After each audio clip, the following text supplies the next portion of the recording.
ইন্না যায়্যানাস সামাআদ দুনিয়া বিজিনাতিল কাওয়াকিব। আল্লাহ রাব্বুল আলামিন বলেন, আমি পৃথিবীর আসমানকে নক্ষত্রপুঞ্জ দ্বারা সুসজ্জিত করেছি। তার মানে আকাশের এই সুবিশাল অগণিত তারকা সব প্রথম আসমানের নিচে। এখন বলেন তো, আল্লাহ রাব্বুল আলামিন এই রকম আসমান একটা সৃষ্টি করেছেন নাকি আরো বেশি?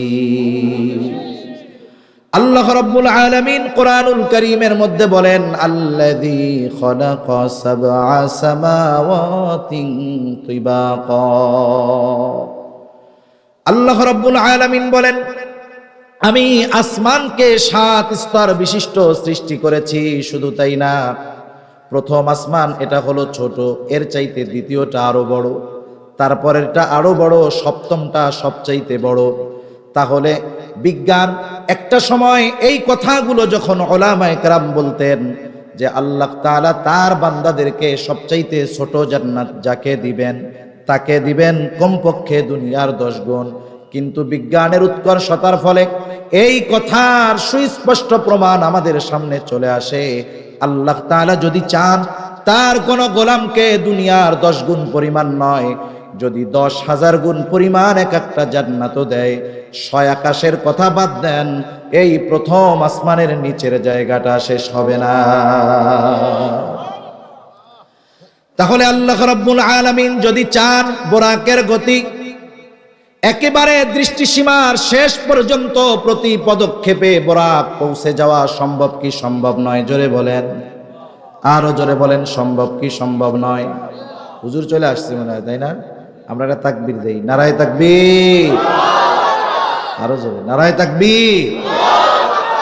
তাহলে এই সুখবরটা আমি একটু আশেপাশে জানায় দেই। যারা চিন্তা করতেছে এত রাত হয়ে গেলে এখনো হুজুর আসে না কেন, তারা একটু শুনে নেন। মাহবুবে উলামা সুলতানুল ওয়াইজিন হযরতুল আল্লাম মাওলানা খালেদ সাইফুল্লাহ আইয়ুবী হাফিজাহুল্লাহ হযরত আমাদের মাঝে চলে আসছেন, আলহামদুলিল্লাহ বলেন।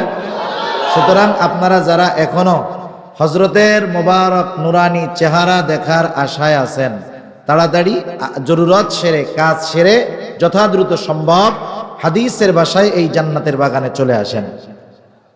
হুজুর আস্তে আস্তে আমি একটু বলি নাকি? তাহলে আল্লাহ রাব্বুল আলামিন যদি চান বোরাক প্রতি পদক্ষেপে দৃষ্টিসীমার শেষ পর্যন্ত পৌঁছানো, এটা আল্লাহ তাআলা যদি চান কোনো ব্যাপার না। এইবার নবীজি বোরাকের উপরে আরোহণ করলেন, চড়ে বসলেন। সফর শুরু হলো কোথায়? আল্লাহ তাআলা বলেন, সুবহানাল্লাযী আসরা বিআবদিহি লাইলাম মিনাল মাসজিদিল হারামি ইলাল মাসজিদিল আকসা আল্লাযী বারাকনা হাওলাহু লিনুরিয়াহু মিন আয়াতিনা।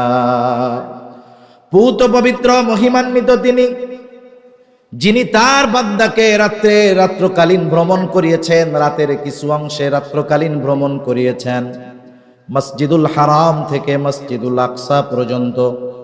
এখানে অনেকগুলো প্রশ্ন আছে, আমি 2টা প্রশ্নের জবাব আপনাদের খেদমতে দিব। 1 নম্বর প্রশ্ন, আল্লাহ তাআলা তো চাইলে মসজিদুল হারাম থেকে একেবারে সপ্ত আকাশ তথা মেরাজের সফর করাইতে পারতেন, কিন্তু আল্লাহ তাআলা কেন তার হাবিবকে মক্কা থেকে 1,500 কিলোমিটার দূর মসজিদুল আকসা তথা বাইতুল মুকাদ্দাসে কেন আগে নিলেন, এরপরে কেন সফরটা শুরু করাইলেন? আর নিলেন যেহেতু, কেন ওই মসজিদেই নিলেন, অন্য কোন মসজিদে কেন নিলেন না? 1 নম্বর প্রশ্ন, আল্লাহ তাআলা এই দুনিয়াতে যত নবী রাসূলগণ প্রেরণ করেছেন, অধিকাংশ নবী ওই মক্কা থেকে নিয়া বাইতুল মুকাদ্দাসের এই মধ্যে যেই 1,500 কিলোমিটার জায়গা, এই জায়গাতে সবচাইতে বেশি নবী রাসূলদের আগমন ঘটেছে। যেখানেই নবী রাসূলদের আগমন বেশি, সেখানেই আল্লাহ তাআলার নিদর্শন বেশি না কম? এজন্য আল্লাহ তাআলা বলেন, তিনি তার বান্দাকে মসজিদুল হারাম থেকে মসজিদুল আকসা সফর করানোর 1 নম্বর কারণ, লিনুরিয়াহু মিন আয়াতিনা। আল্লাহ তাআলা তার বান্দাকে তার নিদর্শন সমূহ দেখানোর জন্য রাত্রের কিছু অংশে ভ্রমণ করিয়েছেন মসজিদুল হারাম থেকে মসজিদুল আকসা। এখন কেন মসজিদুল আকসায় করাইলেন? এটা কোন বৈশিষ্ট্যওয়ালা মসজিদ? আল্লাহ রাব্বুল আলামিন নিজেই জবাব দিয়ে বলেন, আল মসজিদুল আকসা আল্লাযী বারাকনা হাওলাহু। মসজিদুল আকসা হলো এমন এক মসজিদ যার চতুর্পাশ হলো বরকতময়। সুবহানাল্লাহ বলেন। এই মসজিদের আলাদা অনেকগুলো বৈশিষ্ট্য আছে। মক্কা এবং মদিনার মুহাব্বত যেমন আমাদের অন্তরে আছে, অনুরূপভাবে প্রত্যেকটা মুমিনের অন্তরে মসজিদুল আকসার মুহাব্বত থাকার দরকার আছে না নাই? যেহেতু কথা প্রসঙ্গে চলে আসলো, দুই একটা বৈশিষ্ট্য বলি, কষ্ট হবে না তো? আপনারা দরকার হয় কথা চলুক, যারা চান আস্তে আস্তে চলে আসেন আগায়া। মসজিদুল আকসার অন্যতম বৈশিষ্ট্য আল্লাহ তাআলা বলেন, আল্লাযী বারাকনা হাওলাহু, তার আশপাশ হলো বরকতময়। আল্লাহ তাআলা ঘোষণা দিচ্ছেন এই মসজিদের আশপাশ এরিয়া হলো বরকতময়। শুধু তাই না, এই মসজিদুল আকসা এমন এক ভূমিতে অবস্থিত যেই ভূমির নাম আল্লাহ তাআলা দিয়েছেন পবিত্র ভূমি। আল্লাহ তাআলা কোরআনুল কারীমের মধ্যে মুসা আলাইহিস সালাতু ওয়াস সালাম তার উম্মতদেরকে আমালিকা গোত্রের সাথে যখন জিহাদ করার নির্দেশ দিলেন আল্লাহ তাআলার নির্দেশনা অনুযায়ী, তখন তিনি এই জমিনের ফজিলতের কথা বর্ণনা করে বলতেছেন, ইয়া কওমি দখুলুল আরদাল মুকদ্দাসাতাল্লাতী কাতাবাল্লাহু লাকুম। হে আমার সম্প্রদায়, তোমরা ওই পবিত্র জমিনের মধ্যে প্রবেশ করো যেই জমিনের মালিকানা আল্লাহ তাআলা তোমাদেরকে লিখে দিয়েছেন। তাহলে মসজিদুল আকসা যেই ভূমিতে অবস্থিত ওটা হলো পবিত্র ভূমি। ঘোষণাটা কার? তাহলে মসজিদের চারপাশ হলো বরকতময়, মসজিদটা হলো পবিত্র ভূমিতে অবস্থিত। শুধু তাই না, এই বাইতুল মুকদ্দাস এটা হলো মুসলমানদের প্রথম কিবলা। আব্দুল্লাহ ইবনে আব্বাস রাদিয়াল্লাহু তাআলা আনহু থেকে বর্ণিত, তিনি বলেন, কানা রাসূলুল্লাহ সাল্লাল্লাহু আলাইহি ওয়াসাল্লাম ইউসাল্লি বিমাক্কাতা নাহওয়া বাইতুল মুকদ্দাস ওয়াল কাবাতু বাইনা ইয়াদাইহি বাদামা হাজারা ইলাল মাদিনাতি সিত্তাতা আশারা শাহরা। নবীজি যখন মক্কায় নামাজ পড়তেন, বাইতুল মুকদ্দাসের দিকে ফিরে নবীজি নামাজ পড়তেন। ওয়াল কাবাতু বাইনা ইয়াদাইহি, কাবা তার আর বাইতুল মুকদ্দাসের মাঝে থাকতো। কারণ কাবা হলো মক্কা থেকে ১৫০০ কিলোমিটার উত্তর দিকে। নবীজি কাবার দক্ষিণ পাশে গিয়ে উত্তর দিকে মুখ করে দাঁড়াইতেন, তার সামনে কাবা থাকতো আর এরপরে উত্তরে বাইতুল মুকদ্দাস থাকতো। বাদামা হাজারা ইলাল মদিনা, নবীজি যখন মদিনায় হিজরত করলেন ১৬ মাস নবীজি বাইতুল মুকদ্দাসের দিকে ফিরে নামাজ পড়লেন। এরপরে নবীজি সাল্লাল্লাহু আলাইহি ওয়াসাল্লাম মদিনায় হিজরত করার পরে যখন ওই দিক ফিরে নামাজ পড়তেন, মদিনা ও মক্কা থেকে উত্তরে, তার মানে বাইতুল মুকদ্দাস আরো উত্তরে। এখন যদি নবীজি বাইতুল মুকদ্দাসের দিকে ফিরে মদিনায় গিয়ে নামাজ পড়েন, তাহলে কাবা সামনে থাকে না, পেছনে পড়ে যায়। নবীজির অন্তরের মধ্যে তামান্না, আরে এই কাবা যদি মুসলমানদের জন্য কিবলা হইতো কতই না ভালো হতো। এই আশা নবীজির অন্তরের মধ্যে ছিল। একদিন নবীজি নামাজের মধ্যে দাঁড়ায় গেলেন, নামাজরত অবস্থায় এই আশা, এই তামান্না তার অন্তরের মধ্যে আরো দৃঢ় আকারে ধারণ করলো। তিনি নামাজ পড়ান আর বারবার আকাশের দিকে তাকান, মনের মধ্যে আশা যে কাবা যেন মুসলমানদের জন্য কিবলা হয়ে যায়। আর আকাশের দিকে এই জন্য তাকান, আল্লাহ তাআলা যেন এই বিষয়টা অতি দ্রুত আমাদের জন্য করে দেয়। নবীজি আকাশের দিকে তাকান, আল্লাহ তাআলা জানেন কেন তাকান।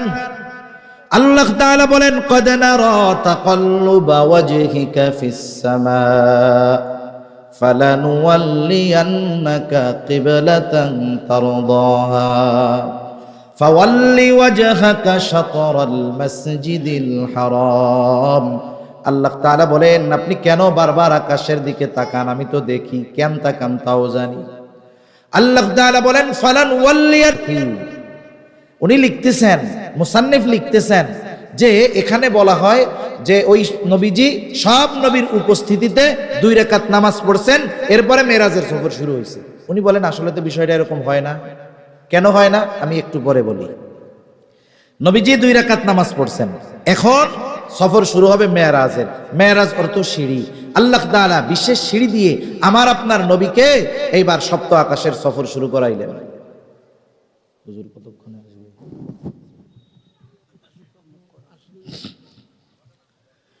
রাসূল আকরাম সাল্লাল্লাহু আলাইহি ওয়াসাল্লামকে আল্লাহ তাআলা এবার ঊর্ধ্ব আকাশে সফর করাবেন। মেরাজ অর্থ হলো সিঁড়ি। এইবার জিবরাইল আলাইহিস সালাতু ওয়াস সালাম সাথে সফর শুরু হয়ে গেল, ঊর্ধ্বলোকের সফর।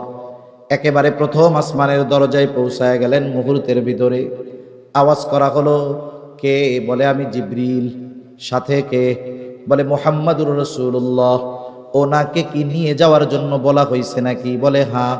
এখন বলেন তো, নিয়ে যাওয়ার জন্য আদেশ দিয়েছেন কে? তার মানে আমার আপনার নবীজি হলেন আল্লাহ তাআলার মেহমান। আল্লাহর মেহমানের জন্য দরজা খুলে দেওয়া হলো। ফেরেশতারা আমার আপনার নবীজিকে অভিবাদন জানাইলেন, স্বাগতম জানাইলেন। ওই প্রথম আসমানে গিয়ে দেখা হলো আদম আলাইহিস সালামের সাথে। জিবরাইল আলাইহিস সালাতু ওয়াস সালাম মানব কুলের পিতা আদম আলাইহিস সালামের সাথে আমার আপনার নবীজিকে পরিচয় করায়া দিলে। এখন একটু পেছনের দিকে আসেন, কথা তো বুঝেন নাকি? একটু পেছনে আসি। যদি নবীজি মেরাজের আগে সব নবীর উপস্থিতিতে ইমাম হয়ে 2 রাকাত নামাজের ইমামতি করতেন, এত নবী ওইখানে গেছে, সব নবীর কথা একদিকে থাকলো, কমপক্ষে জলিলুল কদর পয়গম্বর যারা আছেন তাদের সাথে তো কমপক্ষে পরিচয় হইতো, কি বলেন? আবার দেখেন, যদি ওইখানে সব নবী উপস্থিত হইতো, পরিচয় তো হইতো, চেনা জানা হইতো, তাহলে কি প্রথম আসমানে গিয়ে জিবরাইল আলাইহিস সালামের নতুন করে আদম আলাইহিস সালামের সাথে আমার আপনার নবীকে পরিচয় করায় দেওয়ার দরকার ছিল? আগেই তো ছিল।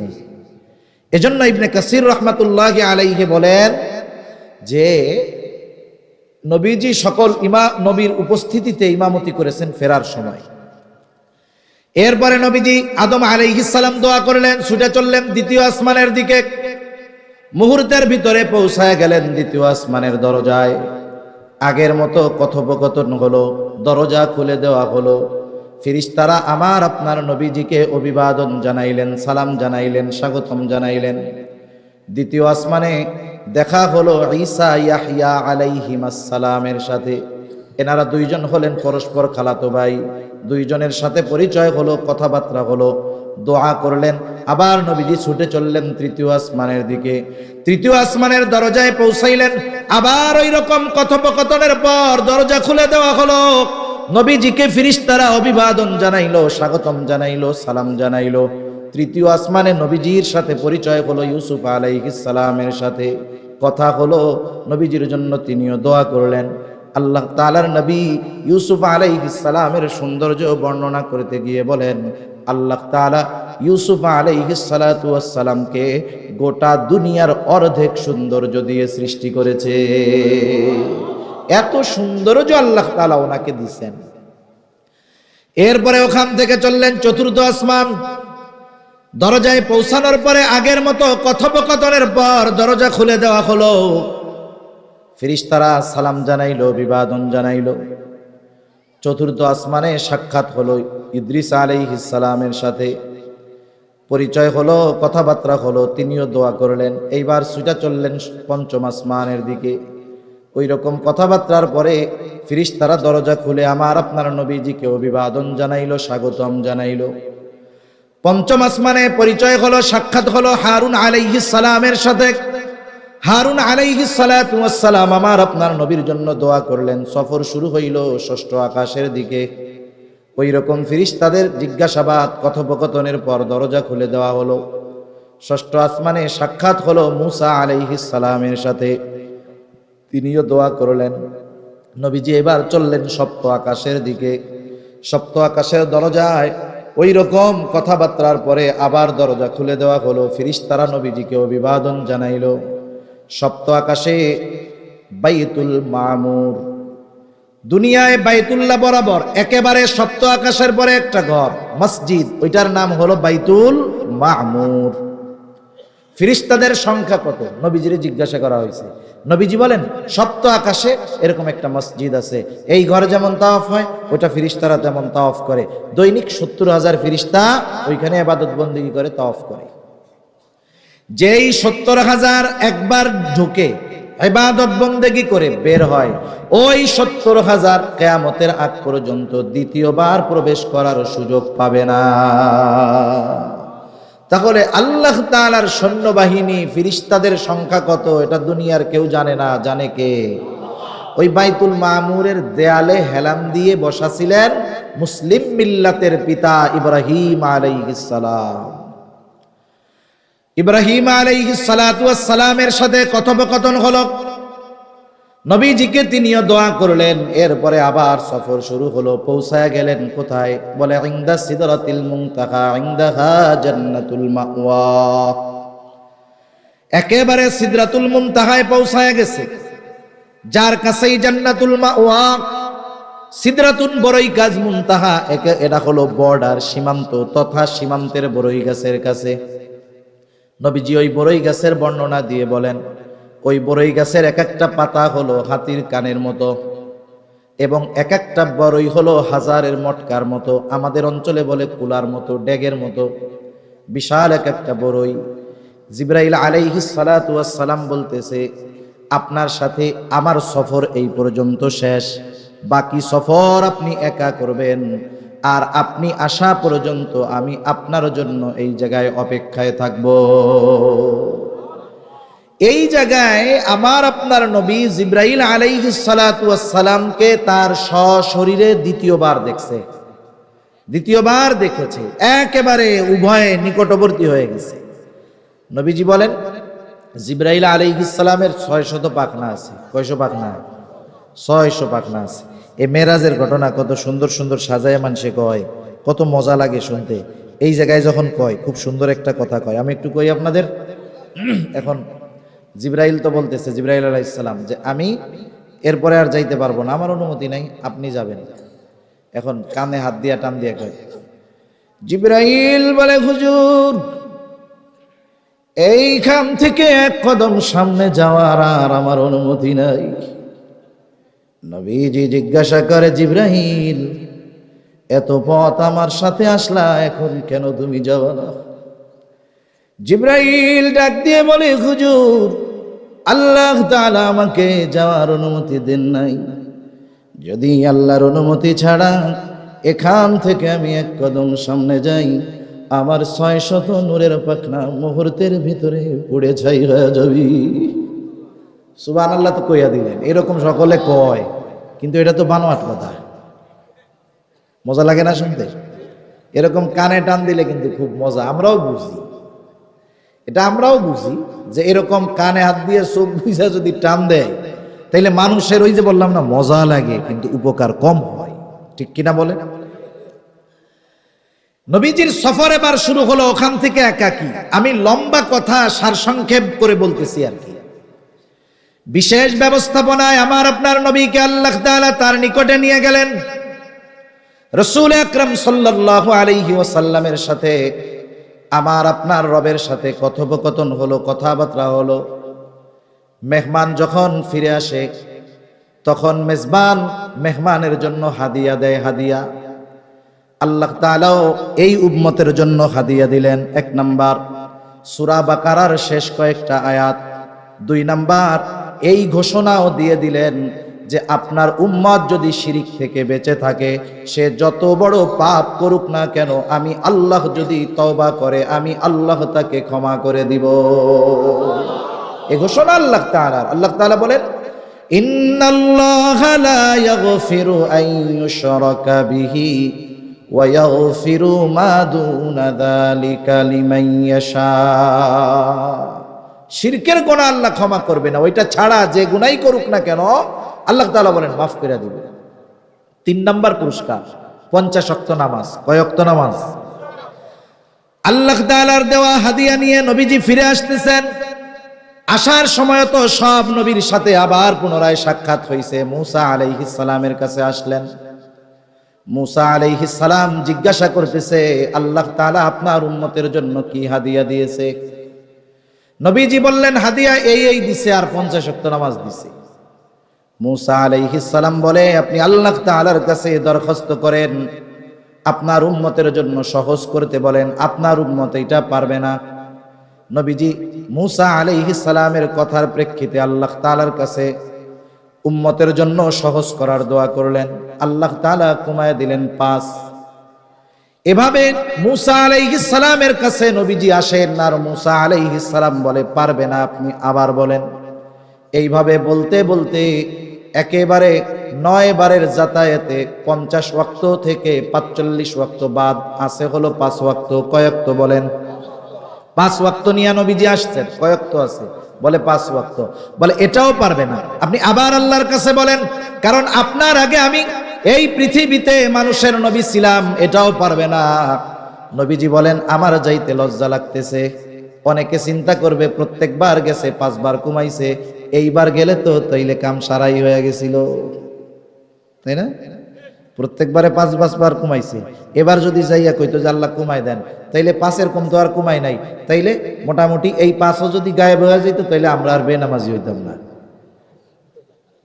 কতজন আফসোস করবে, আরে যদি যাইতো রে তাইলে তো কাম হয়েই গেছিল, তাইলে সপ্তাহে একদিন যদি নামাজ থাকতো আমরা আর বেনামাজি হইতাম না। মনে রাখবেন এই 5 ওয়াক্ত নামাজ যারা পড়তে পারে না, যারা বেনামাজি, যদি ওই জুমার দিন একদিন নামাজ ফরজ হইতো, এখন যারা 5 ওয়াক্ত পড়তে পারে না ওরা ওই জুমার দিনও পড়তে পারতো না। সেজন্য মেরাজের বিষয়টা নিয়ে হলো এর শিক্ষা আমাদের জন্য অতি জরুরি, কিন্তু আফসোসের ব্যাপার। এরপরে নবীজি ফিরে আসলেন। ইবনে কাসির বলতেছেন এই সময় নবীজি তো গেছেন ঊর্ধ্ব লোকে, আল্লাহর যেমন মেহমান কেমন যেন ওই নবীদেরও মেহমান। উচিত হলো মেহমান যখন কোথাও যায় মেজবান বিদায় দেওয়ার সময় অল্প একটু হলেও আগায় দেওয়া দরকার। ফিরিস্তার ওই নবীরা, সব নবীরা আমার আপনার নবীকে আগায় দেওয়ার জন্য মসজিদুল আকসা পর্যন্ত আসলেন। বলেন তো যেই আল্লাহ আমার আপনার নবীজিকে সপ্ত আকাশ পাড়ি দিয়ে আরশে আজিম পর্যন্ত পৌঁছায়া দিতে পারলেন, ওই আল্লাহ কি তার সব নবী রাসূলকে আসমান থেকে মসজিদুল আকসা আবার ওইখান থেকে ওই জায়গায় নিতে পারেন কি পারেন না? এটা আল্লাহর জন্য কোনো ব্যাপারই না, আল্লাহর জন্য কোনো কি না, কোনো ব্যাপারই না। এবার সব নবী আসছে, সব নবীর উপস্থিতিতে সবাই নামাজের জন্য দাঁড়ায় গেছে। এখন নামাজের ইমামতি করবে কে? ওখানে তো ইব্রাহিম খলিলুল্লাহ আছে, ওখানে তো ঈসা রূহুল্লাহ আছে, ওখানে তো মুসা কালিমুল্লাহ আছে, ওখানে তো আদম সফিউল্লাহ আছে। কে ইমামতি করবে? জিবরাইল আলাইহিস সালাম আমার আপনার নবীজিকে সামনে আগায়া দিয়া বলেন আজকে ইমামতি করবে হাবিবুল্লাহ। নবীজি 2 রাকাত নামাজের ইমামতি করলেন। আমার আপনার নবীজির যতগুলো উপাধি, অন্যতম একটি উপাধি হলো ইমামুল আম্বিয়া। ইমামুল আম্বিয়া। শুধু তাই না, আল্লাহ তাআলা রূহের জগতে সব নবীর থেকে আমার আপনার নবীজির নবুয়তের স্বীকৃতি নিয়ে নিয়েছেন। সুবহানাল্লাহ বলে। এইবার নবীজি সফর শেষ করে চলে আসলেন মক্কায়। পরের দিন সকাল বেলায় এই মেরাজের ঘটনা সবার সামনে বর্ণনা করতেছেন। প্রথম বিষয় হলো যারা বলে মেরাজ এটা সশরীরে নয় স্বপ্নে সংগঠিত হয়েছে, এটা যুক্তিও বলে, তাদের এই দাবি ভ্রান্ত। কারণ মেরাজ যদি স্বপ্নে সংগঠিত হইতো কাফেররা এই বিষয়টা নিয়ে এতটা গুরুত্ব দিত না। স্বপ্নে মানুষ বহু কিছু হইতে পারে, স্বপ্নে মানুষ বহু কিছু হইতে পারে, এতে কি তাকে শাস্তি দেওয়া হবে নাকি? স্বপ্নে দেখলে আপনি যদি কোন যে আমি আজকে রাত্রে প্রেসিডেন্ট হয়ে গেছি রে, আপনারা কি তাই বলে সবাই প্রেসিডেন্ট মনে করবে নাকি? এটা কি ট্রান্সজেন্ডার পাইছেন নাকি? যে মনে মনে 20 বছরের দামড়া যুবক বলবে যে আমি মনে মনে মনে মনে আমার মেয়ে মনে হয়, তাইলে গভর্নমেন্টও বলবে হ্যাঁ তুই তাইলে মাইয়া। এটা কি ট্রান্সজেন্ডার নাকি? এখন দেখেন, মনে করেন একজন লোক আপনাদের ওই চাঁদপুর গেছে, চাঁদপুর যায় ওসি সাহেবরে বলতেছে ওসি সাহেব সর্বনাশ তো কইটা গেছে। কি সর্বনাশ? বলে আমি পরপর বিগত 10 দিন ধরে স্বপ্ন দেখতেছি যে আমি বাংলাদেশের প্রধানমন্ত্রী হয়ে গেছি। অনেক মানুষ আছে পরপর যদি 3 দিন একরকমের স্বপ্নে দেখে উনি ভাবে যে এই স্বপ্ন মনে হয় সত্যই। আরে মিয়া, নবীদের স্বপ্ন ওহি, আর আমার আপনার স্বপ্ন অধিকাংশ ক্ষেত্রে শয়তান দেখায়, শয়তান, ঠিক কিনা কর? বুজুর্গ আহলুল্লাহদের স্বপ্নের বিষয়টা ভিন্ন, কিন্তু সাধারণ মানুষ যা দেখে অধিকাংশ ক্ষেত্রে ওইগুলো শয়তানে দেখায়। এখন ওসি সাহেব রেজায় বলতেছে, ওসি সাহেব আমি তো পরপর 10 দিন স্বপ্নে দেখছি আমি বাংলাদেশের প্রধানমন্ত্রী হয়ে গেছি। এখন বলেন তো ওসি সাহেব কি ওনারে অ্যারেস্ট করবে নাকি? জি না, উল্টা উনি হাসি দিয়া হয়তো বলবে, আরে ভাই আমিও তো মাঝে মধ্যে স্বপ্নে দেখি আমি পুলিশ প্রধান হয়ে গেছি, ওই রকম স্বপ্ন আমিও দেখি, আপনিও আরো দেখেন যান। কিন্তু কেউ যদি স্বপ্নের কথা না বলে বাংলাদেশের একেবারে মিডিল পয়েন্টে গিয়ে দাবি করে আমি আজকে থেকে বাংলাদেশের প্রধানমন্ত্রী, বলেন তো 14 শিখে ঢোকা লাগবে কি লাগবে না? তাহলে স্বপ্নে যেই জিনিস 1000 বার দেখেন ওইটারে কেউ গুনায় ধরে না, কিন্তু ওই জিনিসটা যদি বাস্তবে দাবি করে তাহলে অবস্থা আর ঠিক থাকে না, ঠিক কিনা বলেন? মেরাজ যদি স্বপ্নে হইতো তাইলে কাফেররা এতটা গুরুত্ব দিত না, মেরাজ বাস্তবে ঘটেছে বিধায় কাফেররা এতটা গুরুত্ব দিয়েছে। এবার নবীজি সকালবেলায় উপস্থিত সাহাবা একরাম যারা আছে তাদের সামনে গত রাত্রের মেরাজের ঘটনা বলতেছেন। এই হয়েছে, যেই আয়াতগুলো আল্লাহ দিছে ওইগুলো তিলাওয়াত করে শোনাইতেছেন, সব কথা বলতেছেন যে রাতের কিছু অংশে এখান থেকে ওই জায়গায় গেছে, ওই জায়গা থেকে ওই জায়গায়, সব সফর টফর করে চলে আসছে। কাফেররাও ওরকম পাশে দাঁড়ায় দাঁড়ায় শুনতো, মনে মনে চিন্তা করতেছে আজকে এমন এক ইস্যু পাইছি, আগের যে কথাগুলো মোটামুটি পাবলিক বিশ্বাস করছে এ কথা কেউ বিশ্বাস করবে না। এখন ওরা চিন্তা করতেছে এই কথাটা এমন কাউকে দিয়ে অবিশ্বাস করাতে হবে যে অবিশ্বাস করলে অন্যরা এমনিই এই কথা অবিশ্বাস করবে। মেরাজের ঘটনা যখন নবী বলতেছেন, উপস্থিত অনেক সাহাবী নতুন যারা ঈমান আনছে তাদের ঈমান টালমাটাল শুরু হয়ে গেছে। এটা কিভাবে সম্ভব? এটা হাউ ইট পসিবল? এটা কিভাবে সম্ভব? এখন ওরা চিন্তা করছে, তাকায় দেখে আজকের এই মজলিসে আবু বকর রাদিয়াল্লাহু তাআলা আনহু নাই। তাহলে আবু বকর তো নবীজির এমন একজন সহচর, আবু বকর যদি নবীর এই কথা অস্বীকার করে তাইলে বাকিরা এমনিই অস্বীকার করবে। ওরা চলে গেছে দৌড় দিয়ে আবু বকরের বাড়ি। আবু বকর সিদ্দিক রাদিয়াল্লাহু তাআলা আনহুর বাড়িতে গিয়ে বলে, ও আবু বকর শুনছো তোমাদের নবী কি বলে? কি বলে? বলে উনি নাকি এক রাত্রে মসজিদুল হারাম থেকে মসজিদে আকসায় গেছে, ওখান থেকে নাকি 7 আকাশ পাড়ি দিয়ে আরশে আজিমে গিয়ে আল্লাহ তাআলার সাথে কথাবার্তা বলে আবার রাত শেষ হওয়ার আগেই নাকি উনি চলে আসছে। অনেক সময় এমন হয়, মনে করেন আপনাদের এলাকার সবচাইতে বিশ্বস্ত সত্যবাদী মানুষ যাকে আপনারা সবাই বিশ্বাস করেন, উনি এমন একটা ঘটনা দেখা আসছে চাঁদপুর থেকে, দেখে এসে বলতেছে কথার কথা যে আরে দেখলাম ওই জায়গায় এমন এক অ্যাক্সিডেন্ট হয়েছে, এক দুর্ঘটনায় এক বাসের সবাই মরে গেছে। কথার কথা, মনে করেন ঘটনাটা বাস্তবে ঘটছে, আর ঘটনাটার খবর কে দিছে? যে আপনাদের এলাকার সবচাইতে সত্যবাদী, আপনারা তার কথা বিশ্বাস করেন। এখন অনেক সময় মানুষ বলে না এরকম এরকম ঘটনা শোনার পরে বলে না সত্যিই ঘটছে, এরকম কয় না? এই যে বললো যে সত্যই ঘটছে, এর দ্বারা কি ওই লোকের কথা অবিশ্বাস করা বোঝায় নাকি? না না, বরং দেখেন ইব্রাহিম আলাইহিস সালাম আল্লাহরে বলতেছে আপনি কেমনে এই মরারে তাজা বানাবেন, হাড্ডি মজ্জা সব মাটির সাথে মিশা যাবে, আপনি এগুলোরে তাজা বানাবেন কেমনে? আল্লাহকে বিশ্বাস হয় না? বিশ্বাস তো হয়, তবে দেখতে চাই কেন? বলে লিতাতমাইন্না কলবি, আমার আত্মার প্রশান্তির জন্য। অনেক সময় আমরা শোনার পরে আবার জিজ্ঞেস করি সত্যিই ঘটছে, এর দ্বারা ওই ব্যক্তিকে মিথ্যাবাদী সাব্যস্ত করা হয় না, বরং ওই খবরটা আরো দৃঢ়ভাবে নিজের হৃদয়ে গেঁথে নেওয়ার জন্য আরো বেশি করে আত্মার প্রশান্তির জন্য যাচাই করা হয়। এখন আবু বকর সিদ্দিক রাদিয়াল্লাহু তাআলা আনহু বলে সত্যই নবীজি এটা বলছে, এর দ্বারা আবু বকর যে অবিশ্বাস করতেছে তা না, কিন্তু এটা কিন্তু তা না যে তার মধ্যে ডাউট আসছে বা কোনো সংশয় আসছে। এবার কাফেররা আর একটু মজবুতির সাথে বলে আরে মিয়া আমরা এই কয়জন নিজের কানে শুই না তোমার কাছে কইতে আসছি, কয় না এরকম? আমি অন্য কারো কাছ থেকে শুনি নাই, নিজ কানে শুই না, নিজ কানে দেইখা তোমার কাছে আসছে। তার মানে এই ঘটনা যে নবী যে কইছে এ ব্যাপারে কোনো সন্দেহ নাই। এখন এই কথা বলার পরে ওরা চিন্তা করছে, আবু বকর মনে হয় বলবে না রে এটা তো কোনোভাবে হইতেই পারে না। কিন্তু কি হইল?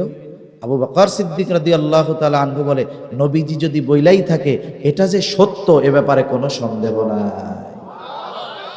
এবার আষাঢ় গুড়ে বালি চলে আসছে, আবার চিন্তা করতেছে এই কাজ তো আর হইল না, এখন ঠেকানো যায় কেমনি। নবীজির কাছে বিভিন্ন প্রশ্ন করতেছে, বলে আমাদের এক কাফেলা আসতেছে, ওই কাফেলা কবে আসবে? নবীজি বলে হ্যাঁ, আমি ওই জায়গা দিয়ে যাওয়ার সময় একটা কাফেলা দেখছি, ওরা অমুক দিন মক্কায় প্রবেশ করবে। কারণ এক একটা মঞ্জিল ওই মঞ্জিলে আছে, ওই মঞ্জিল থেকে এই মঞ্জিলে আসতে এই কয়দিন, এই মঞ্জিল থেকে এই মঞ্জিলে এই কয়দিন, তাহলে যেই কয় মঞ্জিল আছে ওই হিসাব করে নবীজি বললেন অমুক দিন ওই কাফেলা মক্কায় প্রবেশ করবে, যদি কোনো বিপদ আপদ না হয়। ওইটা তো আসবে, ওটা তো আরো পরে, কিন্তু এখন তো সাইজ করার দরকার ওদের টার্গেট। আচ্ছা, তুমি তো ওই বাইতুল মুকাদ্দাসে কোনোদিন যাও নাই, এটা আমরাও জানি। নবীজি যে কোনোদিন বাইতুল মুকাদ্দাস সফরে যান নাই, এটা ওরাও জানে। এখন জিজ্ঞাসা করতেছে, তুমি তো বাইতুল মুকাদ্দাসে গেছো, মসজিদে আকসায় গেছো, তাইলে একটু বলো না ওইটার দরজা জানালা এগুলো কয়টা কি আছে? আরে ভাই, এই যে মসজিদটা আছে না, এখানে অনেক মুসল্লি আছে, মসজিদ কত বছরের জানি না, হতে পারে মসজিদের শুরু থেকেই অনেকে নামাজ পড়তেছে। অনেক মসজিদ আছে 30-40 বছর এক মুসল্লি 5 ওয়াক্ত নামাজ ওইখানে পড়ে, আছে না নাই? এখন এই মুসল্লিরা আপনি হঠাৎ গিয়া জিজ্ঞাসা করছেন, চাচা আমাকে মসজিদ কয়তলা? কয় 2 তলা। কয় কন্ত চাচা আমাকে মসজিদের জানালা কয়টা, দরজা কয়টা, অজুখানার সিঁড়ি কয়টা, তারপরে ওই যে অজুর জায়গার বসার জায়গা কয়টা, পানির ট্যাপ কয়টা? এখন চাচা 2 তলা কওয়ার পরে জানালা কয়টা আছে এটা আর কইতে পারে না। এখন আপনি যদি তারে বলেন চাচা কি নামাজ পড়লেন 30 বছর, মসজিদের জানালা কয়টা এইটাই কইতে পারেন না। এখন বলেন, উনি মসজিদের দরজা জানালার সংখ্যা না বলতে পারার কারণে ওনার নামাজ মনে হয় নাই, এরকম কিছু? তাহলে নামাজ কবুল হওয়ার সাথে মসজিদের দরজা জানালার সংখ্যার কোনো সম্পর্ক নাই। কাফেররাও জানে নবীজি ওইখানে দরজা জানালা গুনতে যান নাই, এরপরেও কেন প্রশ্ন করতেছে যে যিনি এই অসম্ভবকে সম্ভব করে ওই পর্যন্ত পৌঁছাতে পারলেন, গিয়ে থাকলে দরজা জানালার হিসাবও তিনি দিতে পারবেন, ঠিক কিনা বলেন? উপস্থিত নতুন মুসলমানদেরও পেরেশানি যে সত্যি যদি যাইয়া থাকে তাইলে কইতে তো আর অসুবিধা নাই, যদি সত্যই গিয়ে থাকে তাহলে বলতে কোনো অসুবিধা নেই। কারি সাহেব আসছে? হ্যাঁ, আচ্ছা আমি শেষ করে দিচ্ছি এখনই। তাহলে যদি উনি এই অসম্ভবকে সম্ভব করে মসজিদুল হারাম থেকে মসজিদে আকসায় যেতে পারে, তাহলে মসজিদে আকসা বাইতুল মুকাদ্দাসের দরজা জানালার সংখ্যা বলা ওনার জন্য তো কোনো ব্যাপার। এখন বলেন, নবী কি দরজা জানালা গুনতে গেছে? নবী কি আলিমুল গায়েব? না না, নবীজিও জানে। এখন যদি আমি এই হিসাবটা তাদের প্রশ্নের জবাব না দিতে পারি, উপস্থিত যাদের ইমানি কমজোরি আছে এদের ক্ষতি হয়ে যাবে। নবীজি চিন্তিত হয়ে গেলেন। আল্লাহ তাআলা তার হাবিবের পেরেশানি মুহূর্তের ভিতরে দূর করে দিলেন। নবীজি বলেন, ফাজালাল্লাহু লি বাইতাল মুকাদ্দাস ফাতাফিকতু উখবিরুহুম আন আয়াতিহি ওয়া আনা আনজুরু। নবীজি বলেন, আল্লাহ তাআলা গোটা বাইতুল মুকাদ্দাস আমার সামনে হাজির করে দিলেন। কাফেররা আমাকে প্রশ্ন করে আর আমি দেখে দেখে তাদের সব প্রশ্নের জবাব দিয়ে দে। সেজন্য সম্মানিত উপস্থিতি, মূল বিষয় হলো মেরাজ থেকে আল্লাহর নবী আমাদের জন্য 3টা হাদিয়া এনেছেন। একটা হলো কোরআন সম্পৃক্ত, হযরত এশার পরে কোরআন তিলাওয়াতের ব্যাপারেও গুরুত্ব আরোপ করেছে। তাহলে একটা হলো কোরআন সম্পৃক্ত, এই জন্য কোরআনের সাথে আমাদের সম্পর্ক গড়ার দরকার আছে না নাই? কোরআনওয়ালাদের সাথে সম্পর্ক গড়ার দরকার আছে না নাই? যেই স্থানে কোরআনের খেদমত হয়, তিলাওয়াত হয়, ওই স্থানগুলোর সাথে মোহব্বত রাখার দরকার আছে না নাই? 2 নাম্বার, ক্ষমার ঘোষণা। সেই জন্য শিরক থেকে বেঁচে থাকার দরকার, গুনাহ থেকে বেঁচে থাকার দরকার, নেক আমল বেশি বেশি করার দরকার। 3 নাম্বার, যত ব্যস্ততা থাকুক না কেন আল্লাহর দেওয়া হাদিয়া এই নামাজকে বাদ দেওয়া যাবে না। আল্লাহ তাআলা হয়তো আমাদের জন্য সংখ্যাকে কমায়া দিয়েছেন, আমাদের জন্য হুকুমকে কমায়া দিয়েছেন, কিন্তু আল্লাহ তাআলা বিনিময়কে কমায়া দেন নাই। এই জন্য কোন বান্দা যখন 5 ওয়াক্ত নামাজ যথাযথভাবে আদায় করে, কমপক্ষে তার আমল নামায় 50 ওয়াক্তের সওয়াব লিখে দেন কে? সেজন্য আমরা মেরাজের শিক্ষাকে গ্রহণ করব।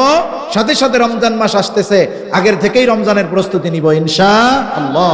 আল্লাহ সুবহানাহু ওয়া তাআলা আমাদের সবাইকে কথাগুলো বুঝবার আমলের কথাগুলো আমলে পরিণত করার তৌফিক দান করুন। সকলে বলি আমিন। ওয়া আখিরু দাওয়ানা আনিল হামদুলিল্লাহি রাব্বিল আলামিন। আসসালামু আলাইকুম ওয়া রাহমাতুল্লাহি ওয়া বারাকাতুহু। সুবহানাল্লাহ।